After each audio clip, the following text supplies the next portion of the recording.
హనుమాన్ తన మొత్తం శరీరానికి ఎందుకు సింధూరం రాసుకున్నాడో తెలుసా? ఒకరోజు హనుమాన్ సీతాదేవి నుదుటిపై సింధూరం చూశాడు. అది ఎందుకు అని అడిగాడు. సీతమ్మ చిరునవ్వుతో, నా భర్త శ్రీరాముడు దీర్ఘాయుష్షు కోసం అని చెప్పింది.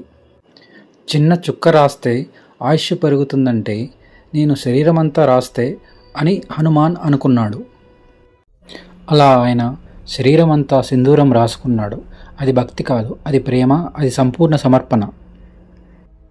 అందుకే హనుమాన్ సింధూరం ధైర్యానికి ప్రతీక, రక్షణకు సంకేతం, శక్తికి రూపం. హనుమాన్ సింధూరం ధరిస్తే దుష్టశక్తులు దూరం అవుతాయని విశ్వాసం. ఇది ఆత్మవిశ్వాసం, శక్తి, అడ్డంకులు తొలగించడంకు సంకేతం. జై శ్రీరామ్ అని కమెంట్ చేయండి. భక్తి జీవితం మార్చుతుంది. ఇలాంటి మరిన్ని భక్తి వీడియోల కోసం మా ఛానల్ KRBని సబ్స్క్రైబ్ చేయండి.